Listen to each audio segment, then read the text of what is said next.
주간 잘 지내셨나요? 우리 로이는 새로운 운동화를 샀네.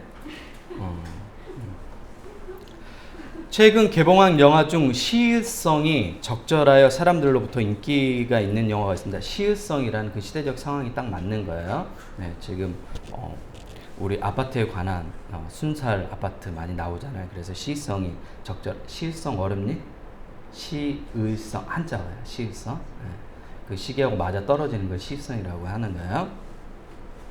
바로 이병헌 주연의 콘크리트 유토피아입니다. 유토피아는 토머스 모어의 소설로 지난번 설교할 때도 한번 말씀드렸죠. 이상적인 사회를 말합니다. 현대에는 관용적인 의미로 그렇게 더 이야기를 하죠. 이상적인 사회, 우리가 지향해야 될 마지막 아름다운 낙원 같은 데를 유토피아라고 설명을 하죠. 지난달 아내와 함께 이 영화를 봤습니다.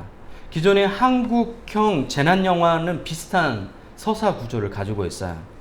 여러분도 다 아실까요? 예를 들어 갑자기 재난 상황에 누가 등장하죠? 영웅이 등장해요. 그리고 그 영웅은 이쁜 여주인공을 꼭 구출해줘요. 그리고 사랑에 빠져. 예원아, 사랑에 빠져. 안효섭 같은 남자. 안효섭 좋아한대요. 사랑에 빠져요. 그리고 그 다음에 등장하는 것이 극적인 가족 간의 장면이 등장해요. 그래서 이 장면을 영화의 감동 포인트로 삼죠. 이런 게 보통 기존의 한국형 재난영화의 기본적인 서사 구조, 스토리예요. 하지만 콘크리트 유토피아의 영화는 이런 뻔한 서사 구조의 전개를 거부해요. 심지어 재난영화 하면 컴퓨터 그래픽을 많이 쓰잖아요. 근데 컴퓨터 그래픽도 최소화해요. 이러한 절제와 창의적인 관점이 영화의 새로움을 더해 많은 사람에게 인기를 얻고 있습니다. 영화의 내용의 큰 주제는 인간관계예요. 여러분이 생각하는 것하고 달리 그 영화를 보고 나면 처음에 볼 때는 모르는데 보고 나서 곰곰이 생각해보면 이 영화의 주제가 뭐지 생각하면 인간관계. 역대급 재난으로 황궁 아파트만 서울시에 유일하게 남게 돼요. 모든 아파트가 다 무너진 거예요. 다 무너지고 남는 아파트, 동아 아파트만 남은 거예요. 네. 의정부의 모든 아파트가 무너내렸는데 동아 아파트만 딱 남은 거예요. 네. 근데 동아 아파트 뭐 이렇게 더샵이나 이런 아파트에 비해 좋은 아파트가 아니고 굉장히 오래된 아파트잖아요. 90년대 지어진. 네. 잘 몰랐어요? 되게 오래된 아파트예요. 네. 공용 난방을 하고 있는 굉장히 오래된 아파트예요. 그랬더니 사람들이 어디로 모이냐면 이 황궁 아파트라는 데로 모여요. 거기는 서민 아파트였어요. 사람들이 무시하던 그런 아파트였어요. 심지어 앞에 타워패스 같은 아파트가 있었는데 이 황궁 아파트 아이들이 그 아파트를 지나가는 걸 못하게 했을 정도로 무시했던 그런 아파트가 황궁 아파트인데 그 황궁 아파트만 딱 남고 나머지 모든 아파트가 무너져 내린 거예요. 그러면 이 황궁 아파트는 어떤 장소가 돼요? 재난 상황에서 유토피아가 되는 거예요. 왜? 황궁 아파트에 가면 살 수 있어. 왜? 안 무너졌으니까 거기만. 네, 시설이 그대로 있으니까.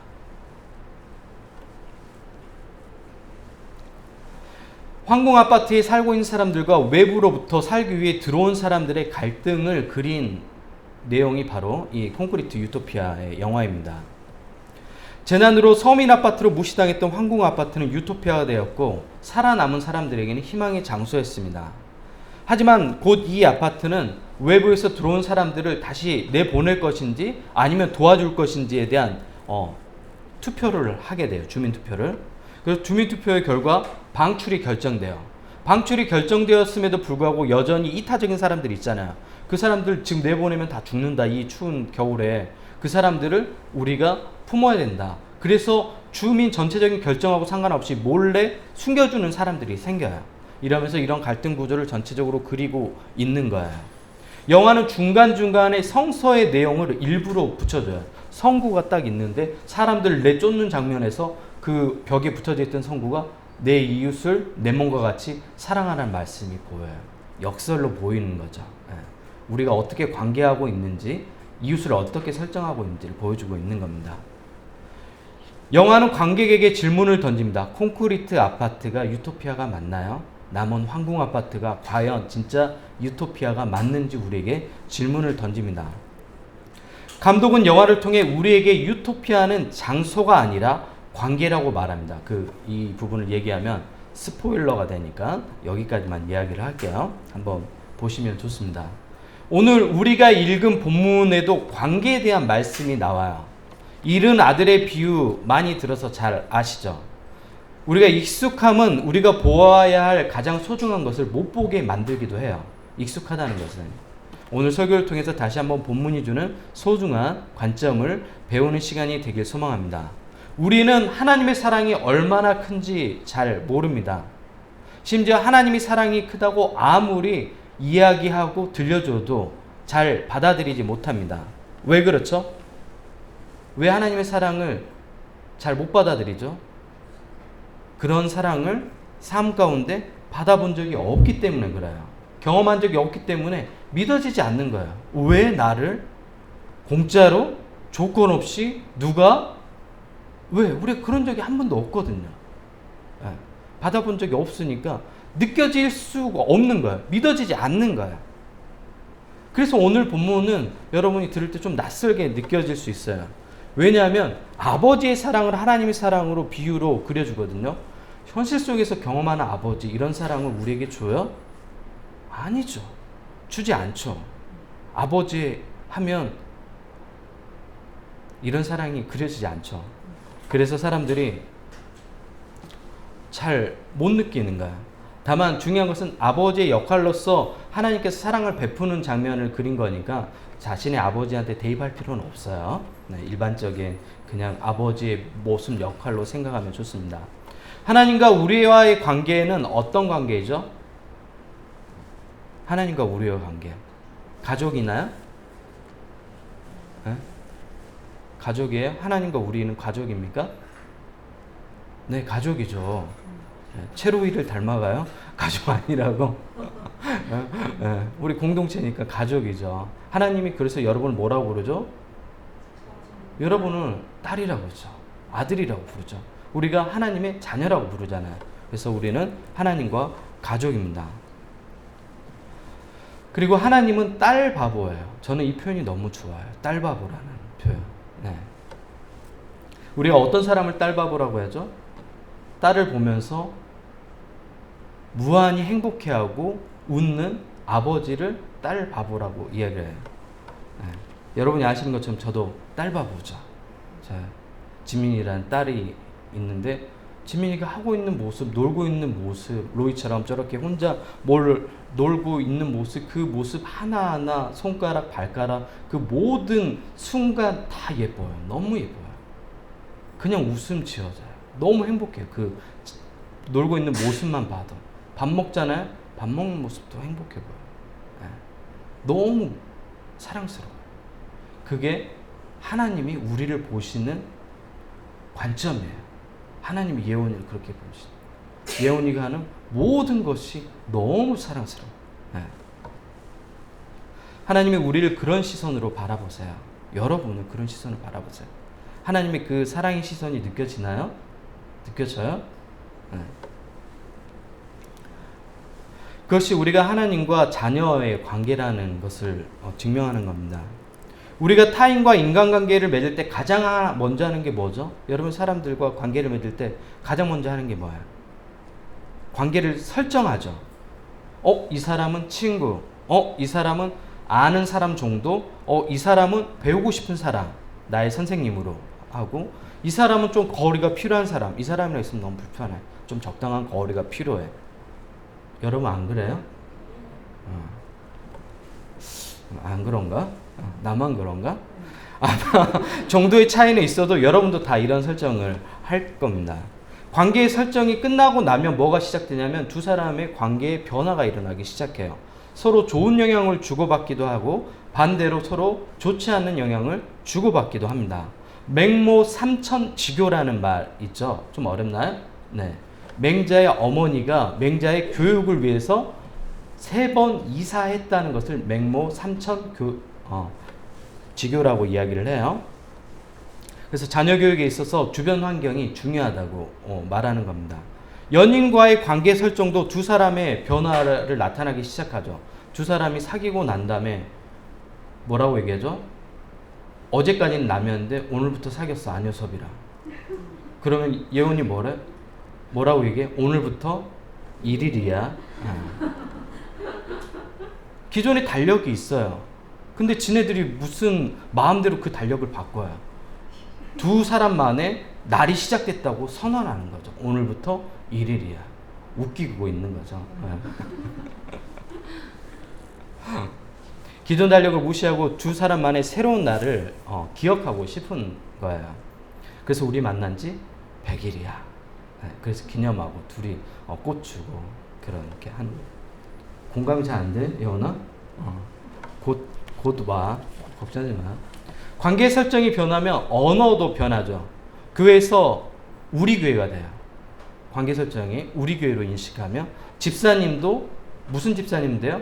우리 집사님이 되고 목사님도 우리 목사님이 돼요. 지난달 이제 아동부 최로이 어린이 생일이었죠.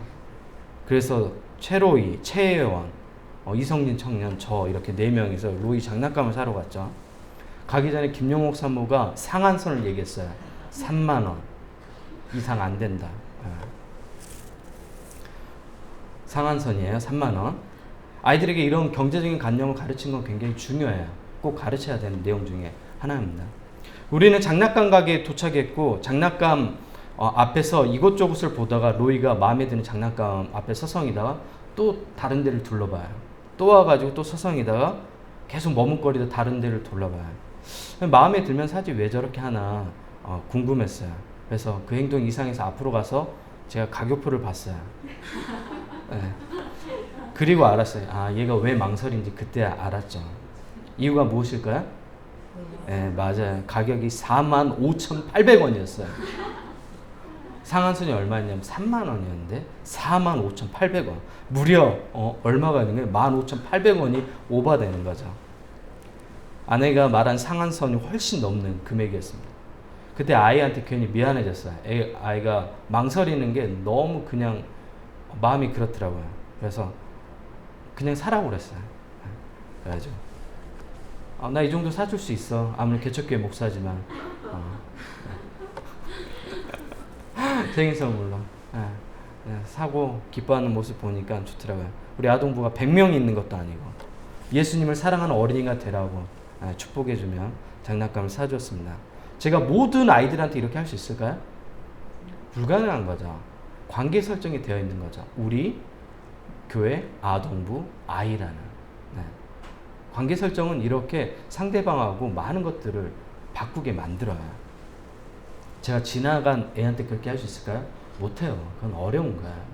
제가 아무리 이타적인 삶을 사는 사람이라도 생전 모르는 사람한테 그렇게 하기는 쉽지 않아요. 관계 설정이 반대로 이제 지금까지는 긍정적인 내용이었고 나빠지면 언어가 달라져요. 우리에서 뭐라고 표현하죠? 저들이라고 얘기해요. 그들이라고 얘기하고 상대를 지칭하는 언어가 변하죠. 마음의 거리를 표현하는 언어를 바꿔요. 남편에게 우리 남편이었다가 뭐라고 표현하죠? 그 인간이라고 얘기해요. 그죠? 관계가 좋을 때는 우리 남편인데 관계가 나쁘면 그 인간, 그 사람, 그 인간이 사람이 맞죠. 그 인간도 맞고 그런데 관용적인 느낌이 들죠. 그러니까 분노가 섞인 언어처럼 들리는 거죠. 오늘 본문에도 사이가 좋지 않는 가정의 이야기가 등장합니다. 본문의 이야기는 이렇게 시작해요. 어느 날 말씀 선포하시는 예수님 곁에 세리와 죄인들이 가까이 옵니다. 세리는 당시 사람들이 가장 혐오하는 직업이었어요. 유대인들이 그래도 그래 예수님 좋은 분이니까 여기까지는 허용했는데 예수님께서 세리와 죄인들과 함께 뭘 먹기 시작하냐면 밥을 먹기 시작해요. 내가 말이야 예수님과 밥도 먹고 차도 마시고 대화도 나누고 한 거예요. 세리와 죄인들이. 그랬더니 서기관과 바리새인들이 열받은 거예요. 왜? 서기관과 바리새인은 당시의 종교 지도자들이었는데 그런 모습까지는 안 되는 거예요. 이 사람들이 생각했을 때는. 그것은 옳지 않는 거예요. 왜? 죄인들과 함께 있는 것까지는 이해되는데 그 사람들과 밥 먹는 건 안 되는 거예요. 우리는 누구랑 밥을 먹죠? 마음이 편한 사람들이랑 밥을 먹어요. 누구랑 차랑 마시죠? 마음을 나누고 싶은 사람을 차를 마시는데 죄인들하고 세리들하고 같이 예수님이 밥을 먹는 거예요. 서기관과 바리새인들이 열받아서 수군거리기 시작해요. 그때 예수님이 그 수군거리는 서기관과 바리새인들을 향해 오늘의 이야기를 들려줍니다. 이 이야기가 어떻게 시작된지 아시겠죠? 이 이야기는 실제로 있었던 이야기가 아니라 교훈을 주기 위한 이야기인 거예요. 그래서 잘 이해하면 좋을 것 같아요.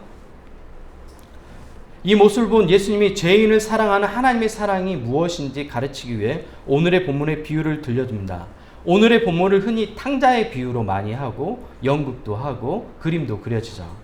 이 유래는 라틴어 성경의 제목이 탕자의 비유로 되어 있어서 많은 사람이 탕자의 비유로 알고 있는데 좀 더 정확하게 표현하면 잃은 아들의 비유가 맞아요. 잃은 아들의 비유. 오늘 비유와 함께 두 가지 비유가 더 연결되는데 쉽게 말하면 잃은 아들의 비유를 설명하기 위해 빌드업하기 위해 두 비유가 더 등장합니다. 먼저 등장하는 게 잃은 양에 대한 비유예요. 100마리 양이 있었는데 그 중에 한 마리를 잃어버려요. 그 잃어버린 한 마리를 찾아가는 목자의 이미지가 하나님의 사랑하는 모습이라는 것을 그려줘요. 그리고 두 번째, 결혼할 때 여성이 혼수로 가져가는 10드라크마 묶어서 이렇게 가져가거든요. 결혼 기념을 하기 위해서 가져가는 거야. 그럼 얼마나 소중해요. 그걸 볼 때마다 결혼식 했던 때가 기억나잖아요. 그 중에 하나를 잃어버렸어요. 근데 10개가 있을 때만 온전하게 그 기념이 될 수 있는 거잖아요. 근데 하나 잃어버렸던 것을 다시 찾았다는 기쁨, 이걸 설명을 해요. 그리고 마지막에 세 번째가 뭐예요? 잃은 아들. 그러면 100분의 1, 10분의 1, 2분의 1. 점점 빌드업이 되어가는 거죠. 잃은 아들의 관계에 관한 세계로 들어가 볼까요? 어떤 사람에게 두 아들이 있었어요. 어느 날 둘째 아들이 갑자기 개연성도 없이 아버지에게 막 치고 들어와서 뭐라고 얘기하냐면 아버지 저한테 물려줄 재산 지금 주세요. 약간 캐릭터가 로이 같아. 아빠 장난감 사게 유산 다 주세요 저한테. 그러는 거예요. 고대사에서 이렇게 재산을 미리 달라고 하는 것은 굉장히 무례한 행동이었어요. 막대 먹는 행동이었어요. 근데 재산을 달라고 얘기하는 거예요. 근데 아버지는 또 참 아들을 많이 사랑했나 봐요. 달라고 계속 조르니까 어떻게 해요? 줘요. 그리고 며칠이 안 돼요. 아버지께 유산 받은 후에 며칠이 안 돼요. 이 둘째 아들은 먼 타국으로 갑니다. 갑자기 생긴 둘째 아들, 현명한 소비 습관, 경제적 관념이 없이 큰 돈을 가지게 된 사람의 보통 나타나는 현상이 뭐죠? 그 돈을 슬기롭게 사용하나요? 못하죠. 갑자기 큰 돈이 있으니까 쓰기 시작해요. 막 쓰기 시작해요. 아무데나 쓰기 시작해요. 계속 돈이 있을 것 같은 착각이 드는 거예요. 왜? 경제적인 관념이 없는 거예요. 한 번도 그렇게 큰 돈을 만져본 적이 없는 거예요. 운영해 본 적이 없는 거예요. 그래서 곧 이 돈을 다 탕진하게 됩니다. 그렇게 많은 재물은 순식간에 사라져 버렸습니다. 성경은 이 둘째 아들의 행동을 다음과 같이 평가합니다. 오늘 본문 13절 하반절입니다. 먼 나라에 가 거기서 허랑방탕하여 그 재산을 낭비하더니 14절 다 없앤 후 그 많던 아버지께로부터 받은 유산을 어떻게 해요? 다 없애버렸대요. 하필이면 또 그 날에 크게 흉년이 들었대요. 두 가지 위기가 이 둘째 아들에게 찾아와요. 가지고 있었던 재산인 다 탕진했고 하나는 둘째 아들이 구했던 그 지역에 흉년이 든 거예요. 아주 위기의 상황이죠. 둘째 아들은 재물을 펑펑 쓸 때 곁에 있던 사람들이 그가 빈털터리가 되자 하나둘씩 떠나는 것을 보게 됩니다. 돈을 펑펑 쓸 때는 주변의 사람들이 몰려와서 관계 설정을 뭐로 설정해요? 친구로 설정해요. 하지만 나에게 있는 게 다 사라질 때 주변 사람들이 뭐로 설정해요? 남으로 설정해요. 관계가 친구에서 남으로 바뀌는 거예요. 그러면 진짜 좋은 친구는 어떤 친구예요? 내가 아무것도 가지고 있지 않을 때 나에게 곁에 있어주는 사람이 좋은 친구가 되는 겁니다. 반대로, 반대는 얘기 안 할게요. 또 얘기하면 그러네. 둘째 아들은 너무 배가 고팠습니다. 다행히 돼지 치는 일을 한 사람이 소개해 줍니다. 하지만 그것조차도 주는 사람이 없었어요. 이 둘째 아들이 돼지 치는 일을 하면서 돼지가 먹는 주엽 열매를 먹고 싶었는데 그것조차도 주지 않아요. 둘째 아들을 이 사람들이 뭐로 대하는가요? 동물보다 못한 존재로 대하는 거예요. 관계 설정이 뭐로 바뀌어요? 동물보다 못한 인간으로 대하는 거예요. 인간 소외 현상이 일어나는 거예요. 우리도 주변에 이런 사람 많죠. 자신의 애완견한테는 굉장히 살뜰하게 하지만 사람한테는 어떻게 해요? 이 애완견보다 못하게 대하는 사람들이 굉장히 많죠.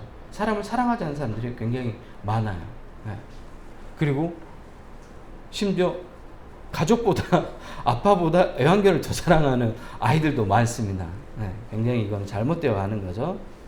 사람들에게 소외되고 철저히 버림받는 그 관계가 되니 옛 생각이 떠올라요. 어떤 생각이죠? 사람들은 자신들이 누리는 현실의 행복을 잘 인식하지 못해요. 왜 그렇죠? 언제 알게 되죠? 최악의 상황을 경험하면 그때 내가 얼마나 많은 것을 누리고 있었는지 그제서야 알게 됩니다. 17절입니다. 스스로 돌이켜 내 아버지에게는 양식이 풍족한 품꾼이 얼마나 많은가. 나는 여기서 줄여 죽는구나. 둘째 아들이 이제야 아버지의 사랑을 깨닫게 되는 거야. 이제야 자신이 그동안 누려왔던 그 모든 것들이, 부모님께로부터 받았던 그 모든 것들이 당연한 것이 아니라 사랑이었다는 것을 알게 되는 겁니다. 어제 신호등 앞에서 발곡역에서 내려서 전철 타고 왔었는데, 발곡역에서 내려서 신호등을 건너는데 엄마랑 딸이 싸우고 있어요. 엄마가 했던 말이 너무 귀에 너무 쏙 들어왔어요. 너는 엄마 마음을 왜 이렇게 불편하게 하니? 니네들 키우면서 엄마 쉽지 않았어. 니한테 해달라는 거 다 해줬는데 너는 이 작은 것도 못 해주니? 왜 이렇게 엄마한테 짜증을 내니?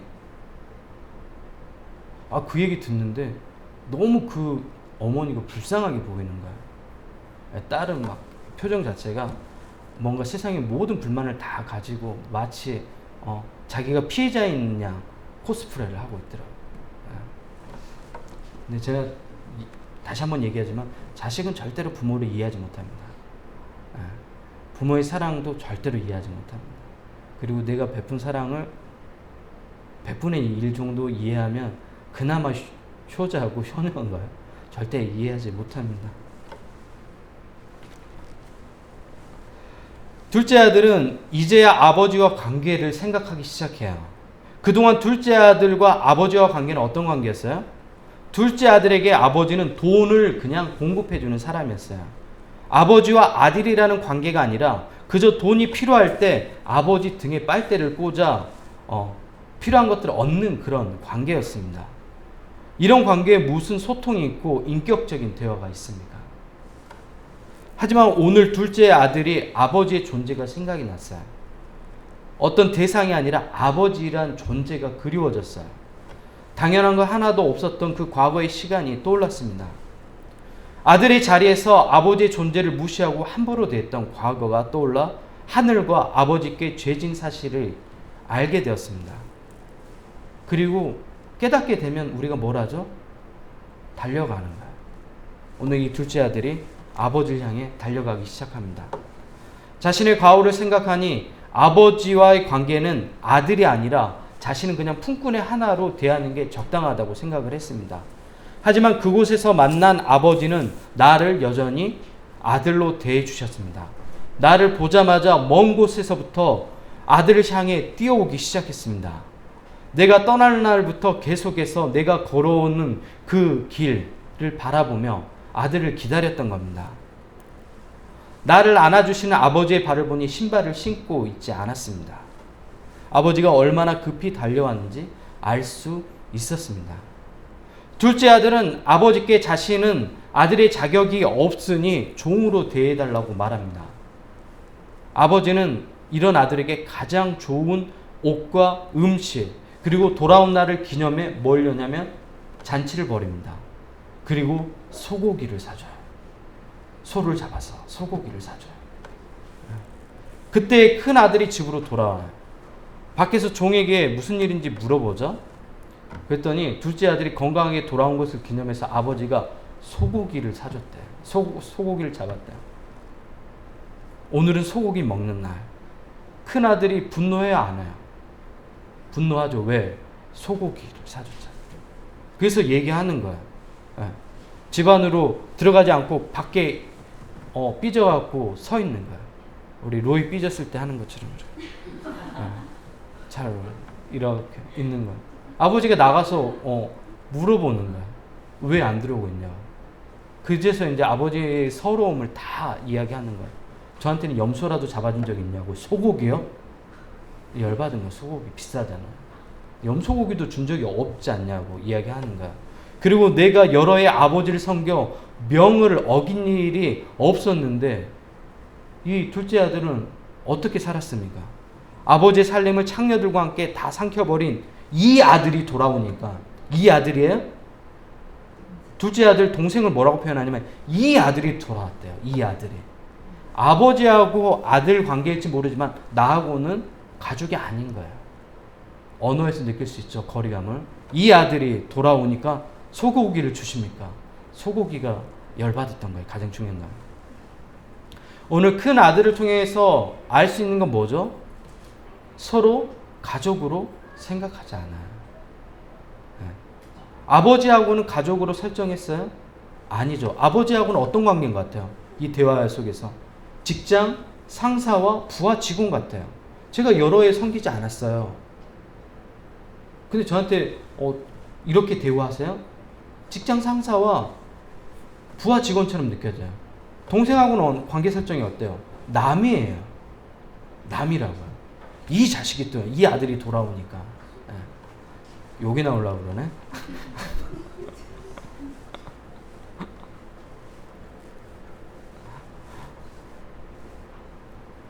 동생을 남으로 생각하고 아버지를 직장 상사라고 생각하는 거예요. 예수님이 오늘 이 큰아들이 바로 바리새인과 서기관이라고 들려주는 거예요. 이제 여러분에게 볼게요. 여러분과 하나님과의 관계는 어떤 관계예요? 여러분 하나님과 아버지와 아들, 아버지와 딸이에요? 아니면 하나님이 그저 우리가 빨대를 꽂는 대상이에요? 필요할 때 빨대 꽂아서 얻고 또 그냥 떠났다가 또 필요할 때 가서 또 빨대 꽂고 얻고 하나님과 그런 관계는 아니에요 혹시? 아니면 이 큰아들처럼 하나님을 대하고 있지 않아요? 직장 상사처럼 벌벌 떨면서 내가 잘 섬긴 만큼 저한테 보상해 주세요. 하나님을 뭐로 생각하냐면 인격적인 존재로 대하지 않는 거예요. 저 그런 기도 하지 말라고 하잖아요. 화살 기도 같은 거. 하나님 아시죠? 이런 거 하지 마세요. 그거는 하나님을 가볍게 여기는 거예요. 여러분 저한테 대화할 때 목사님 아시죠? 그러고 가면 전 여러분과 대화하기 싫어져요. 상대방을 존중하면 그렇게 하지 않아요. 상대방을 존중하면 어떻게 하죠? 상대방이 눈을 바라보고 예원아 잘 지냈니? 요즘 생활은 어때? 이렇게 대화하는 거죠. 대화하는데 예원아 안녕 이렇게 대화를 하면 누가 그 사람에게 진정성 있는 관계라고 생각을 하겠어요? 근데 하나님께 그렇게 한다고요? 아니요. 하나님을 인격적인 존재로 대하지 않는 태도인 거예요. 하나님과 인격적인 관계였으면 좋겠습니다. 오늘 이 이른 아들의 비유는 우리가 하나님을 어떻게 대하는지, 하나님과 어떤 관계에 있는지, 큰 아들일 수도 있고 내가 둘째 아들일 수도 있어요. 하나님께 필요한 것들만 얻어서 먼 곳으로 떠나간 둘째 아들일 수도 있어요. 하나님과 가장 가까이서 예배도 드리고 모든 것들을 다 하지만 하나님과 인격적인 관계 없이 신앙생활을 하는 관계일 수도 있어요. 여러분 하나님은 어떤 관계로 대하세요? 혹시 나의 관계 설정이 잘못되었다면 하나님과 관계 설정을 다시 하셔야 돼요. 제가 이 컵하고 관계한 지 지금 2달이 됐잖아요. 변화가 있을까요? 아무런 변화가 없어요. 잘 지냈니? 맛있게 먹었니? 너는 어떻게 지냈니? 제가 아무리 이야기해도 변화가 없죠. 왜? 이 컵을 대상으로 생각하니까 그런 거예요. 인격적인 관계가 없는 거죠. 우리가 하나님과 관계 속에서 변화가 일어난다는 것은 인격적인 커뮤니케이션이 있을 때 변화가 일어나는 거예요. 예원아, 너는 얼마나 힘드니? 많은 어려움들이 있는데 너 그래도 잘 이겨내고 있구나. 이런 이야기들이 인격적인 관계를 이야기했을 때 예원이 안 해도 나를 걱정해주는 사람이 있구나. 내가 소중하다고 이야기해주는 사람이 있구나 라고 느낄 때 내 안에 변화가 있는 거예요. 나도 힘을 내서 또다시 뭔가를 할 수 있겠구나. 하나님과 인격적인 관계라는 건 그런 거예요. 하나님을 대상으로 대하면 아무리 오랜 시간을 보내도 아무런 변화가 있지 않아요. 하나님이 내 하나님이 되시고 하나님은 우리 아버지가 되시면 나의 모든 것들을 다 알겠죠. 그리고 내가 결정하는 모든 순간마다 하나님께 묻겠죠. 하나님, 이럴 때는 어떻게 해야 돼요? 하나님, 이 사람과 관계는 어떻게 해야죠? 하나님, 저는 이렇게 힘들 때 어떻게 해야죠? 인격적인 관계가 있으면 하나님 말씀하셔요? 말씀하시죠, 당연히. 그럴 때 우리 안에 변화가 일어나기 시작합니다. 하나님은 우리를 자녀로 생각해요. 하나님은 여러분을 바라볼 때 딸바 보여요. 예원이를 바라볼 때 하나님 너무 기뻐 미쳐버리세요. 너무 행복해 하세요. 예원이가 하는 행동들, 하는 모든 것들을 다 행복해 하세요. 예원이뿐만 아니라 여러분 모두에게 마찬가지예요. 너무도 여러분이 사랑스러운 존재예요. 왜? 하나님 여러분 사랑하시니까. 여러분이 숨만 쉬어도 행복해. 너 너무 사랑스러워. 여러분이 웃고 있으면 미쳐버려요. 정말 하나님 너무 기뻐서 여러분에서 그 감정을 주체할 수 없을 만큼 너무 행복해요.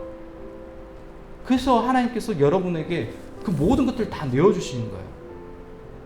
예수님을 십자가에서 다 내어주셨잖아요. 그게 여러분을 사랑하는 증거예요. 근데 우리는 그걸 쉽게 받아들이지 못하죠. 왜? 그런 경험을 한 번도 한 적이 없었어, 살면서. 부모로부터 받았어야 됐고 주변의 사람들로부터 받았어야 되는데 한 번도 받아본 적이 없으니까 그게 쉽게 받아들여지지 않는 거예요. 하지만 하나님 사랑은 그 모든 사랑보다 더 큽니다. 그런 하나님과 관계를 다시 설정하셨으면 좋겠습니다. 오늘 설교 제목이 뭐죠? 안 나왔나요? 네, 넘겼어야 되는데. 네. 그곳이 그리운 것이 아니라 그곳에 있는 당신이 그리운 것이다. 그곳이 그리운 것이 아니라 그곳에 있는 당신이 그리운 것이다. 장소라는 게 아니라 뭐라요? 관계예요, 관계. 처음에 소개해드렸던 영화 유토피아도 결국 유토피아라고 생각했던 곳이 황궁 아파트, 무너지지 않는 황궁 아파트가 아니라 사람들과 사랑을 베푸는 그 현장이란 걸 나중에 깨닫게 돼요. 조건 없이 남에게 먹을 음식을 건네주는 그 현장 속에서 여자 주인공이 물어요. 저 여기 살아도 돼요? 그건 당신이 결정하는 거라고. 아무도 당신이 살아라 말아라 얘기할 수 있는 게 아니라고. 자유함이 있는 그곳에, 무료 나눔이 있는 그곳이 유토피아라는 것을 감독은 역설적으로 얘기하는 거예요. 바리새인과 서기관이 예수님께 물어요. 하나님 나라가 어디 있습니까? 장소로 묻는 거예요. 그럴 때 예수님께서 뭐라고 했냐면 하나님 나라는 너희들 가운데 있다. 너희 안에 있다. 우리말로 번역되어 있는데 사실 원어에는 너희들 가운데예요. 사람과 사람 사이에 있다는 거예요. 그게 그냥 그 틈 사이에 있다는 얘기예요? 아니에요. 관계 속에 있다는 거 얘기하는 거예요. 그러면 이곳이 하나님 나라가 되기 위해서는 우리가 어떻게 해야 되죠? 상대방에게 하나님 나라가 되어주려면 사랑을 베푸는 공동체가 될 때 이곳이 하나님 나라가 되는 거예요. 이 장소가 아니라 여러분과 관계들을 통해서 하나님과 관계가 혹시 무너진 분이 있다면 또 하나님을 대상으로 생각한다면 인격적인 관계를 맺지 못했다면 다시 하나님과 관계를 맺으십시오. 혹시 내가 둘째 아들처럼 하나님 탕자처럼 방황하고 있다면 다시 돌아가세요. 하나님 안아주세요. 하나님 안아주신다. 그 하나님께 다시 돌아가는 여러분 모두가 되었으면 좋겠습니다. 기도하겠습니다.